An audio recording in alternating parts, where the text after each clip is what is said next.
సంగారెడ్డి జిల్లా జరాసంగం మండలం కక్కరవాడ గ్రామంలో ప్రేమ వివాహం ఉద్రిక్తతలు రేకెత్తిస్తోంది. వేరువేరు సామాజిక వర్గాలకు చెందిన అబ్బాయి అమ్మాయి 10 రోజుల క్రితం పెళ్లి చేసుకుని ఊరు విడిచి వెళ్లిపోయారు. అమ్మాయి తల్లిదండ్రులు బంధువులు అబ్బాయి ఇంటికి నిప్పు పెట్టారు. అగ్నిమాపక సిబ్బంది వచ్చి మంటలను ఆర్పారు. అమ్మాయి పేరెంట్స్ అబ్బాయి తండ్రిపై దాడి చేశారు.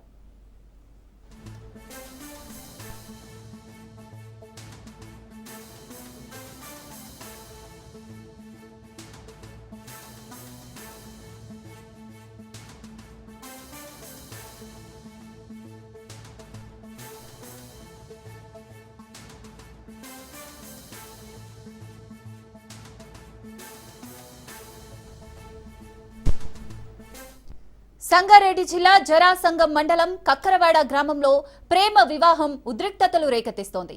వేరువేరు సామాజిక వర్గాలకు చెందిన అబ్బాయి అమ్మాయి 10 రోజుల క్రితం పెళ్లి చేసుకుని ఊరు విడిచి వెళ్లిపోయారు. అమ్మాయి తల్లిదండ్రులు బంధువులు అబ్బాయి ఇంటికి నిప్పు పెట్టారు. అగ్నిమాపక సిబ్బంది వచ్చి మంటలను ఆర్పారు. అమ్మాయి పేరెంట్స్ అబ్బాయి తండ్రిపై కూడా దాడి చేశారు.